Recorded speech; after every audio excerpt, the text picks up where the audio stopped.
Yeah, hi there, this is tuxoch.com again. Welcome on my video channel.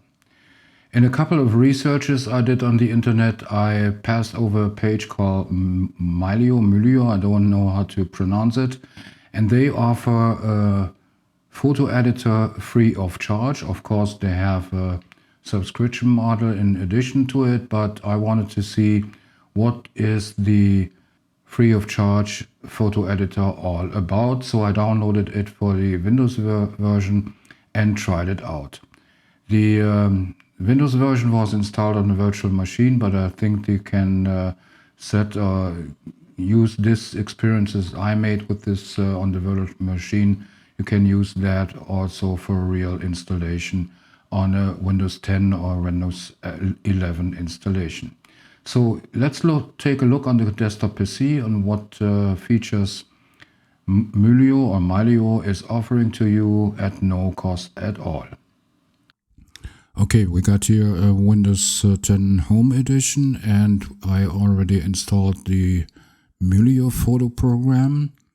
Okay, let's start that and go into the overview. And here you can see the images I placed into this catalog. You probably know them, or at least a couple of them, because that is sort of my test catalog or test set of images for usage with different programs. If we go here on those sign and type on the information, then you get information about unsupported files. That is usually for some sort of TIFF files. Just depends on, but the normal raw formats are recognized and can be displayed. Okay, here you can change the size of the single images upon your taste. And if I, for example, double click on this image here, and we click here on info, you can see here the EXIF metadata of this image, how it was captured, and so on. Go here back to the catalog view, I call it. Here's another view that is according to the calendar. That's a pretty nice view, and it displays a calendar, and every time you got some images captured, which are here in the catalog, we have to go back a little bit. Then they are displayed here in the calendar, as you can see. So you have one option on this to organize or view your images. The next thing is the map.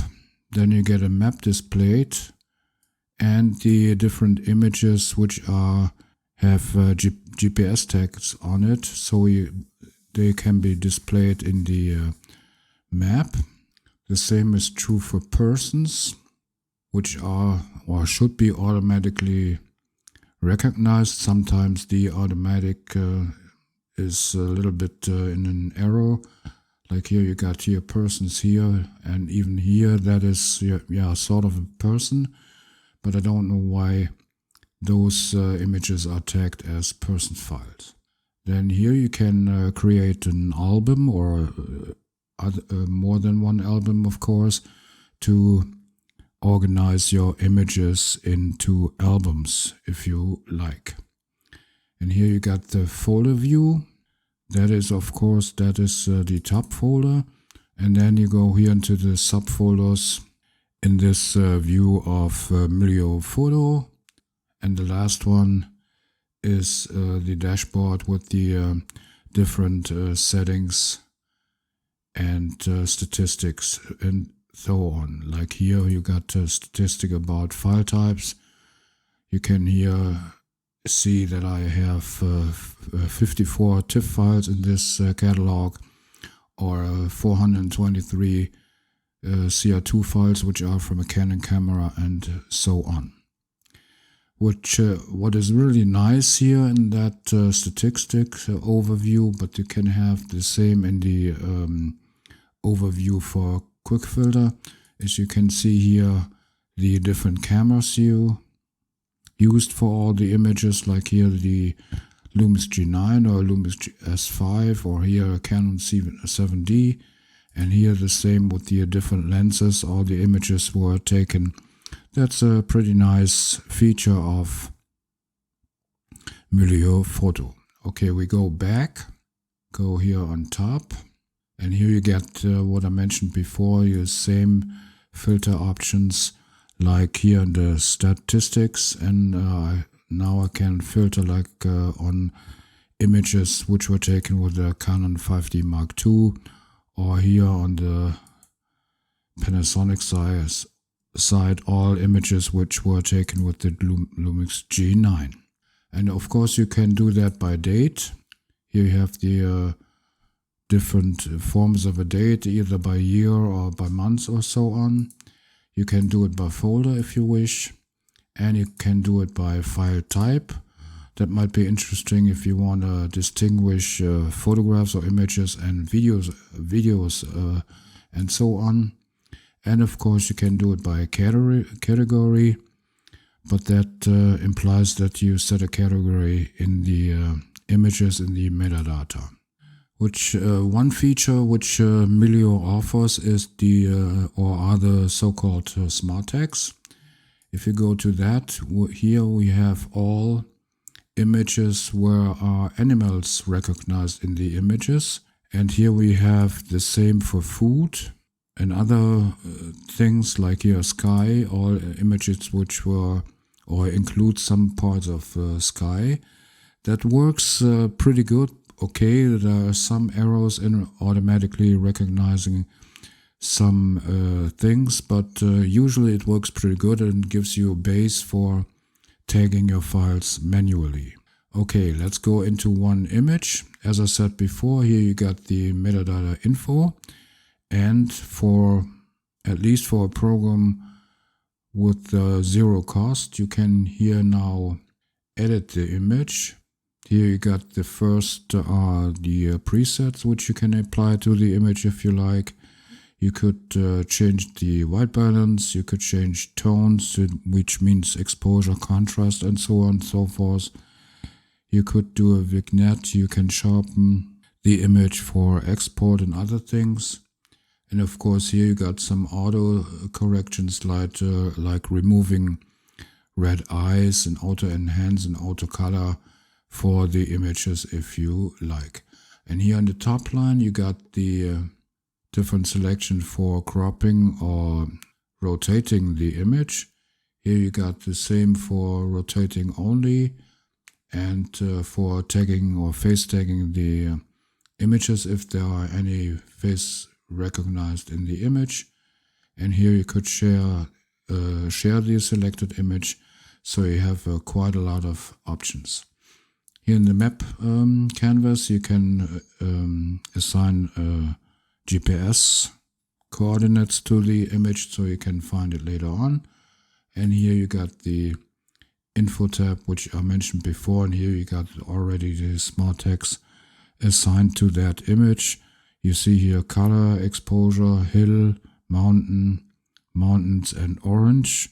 Okay, you could question why there are so many smart tags, but sometimes the auto recognition for the smart tags fail, but at least it's a good base for your managing and organizing your images. You even can play at least short videos. Okay, it's not that fluent as expected, but it's okay. And the last thing which I want to mention is the cinch option here. That's the last option here. But you can cinch your images across different devices, but that is only available in the paid version. As you can see, I'm pretty excited about this program, what it all offers for free. You can manage your images by keywords, by albums. You have search capabilities based on the active metadata, like for example lenses or cameras and so on and so forth.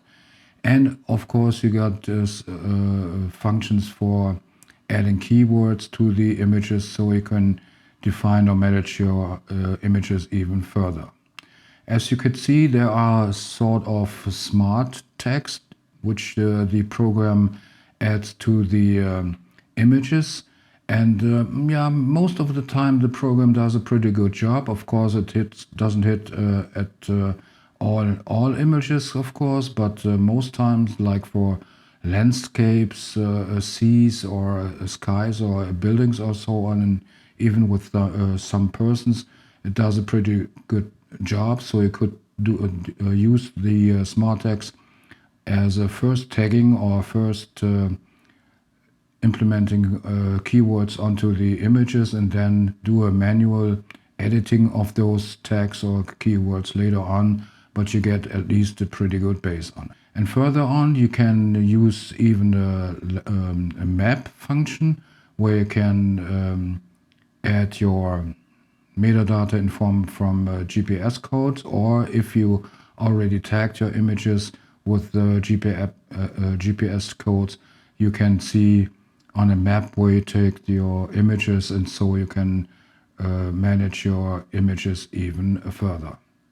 And even on the image processing side, the program is, I think, pretty cool. It offers all the function you need for base image processing.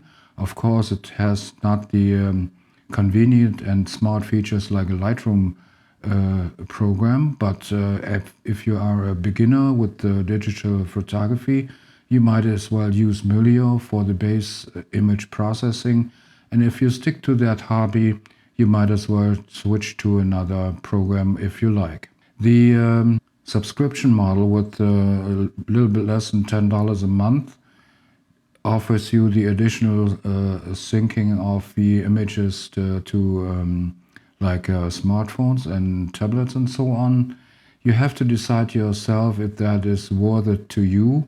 I think it's not worth it at all, I think, because if you pay like $10 a month for a subscription of a program, you could right away use Lightroom. That's my opinion. That would be even better and has more functions and features as compared to Mylio. But the free of charge version is very, very good, I think. Okay, if you have any questions to this, you might as well place them in the comments to this video or to the comments of the corresponding blog post. And if this video was a little bit helpful to you, you might think about placing a like on the video. And you would help my channel if you subscribe my channel, but then don't forget to hit the bell so you get a notification every time I upload a new video. Okay, that was my little review on Mylio Photo Editor. And all I have to say is till the next time, ciao, tux Oche.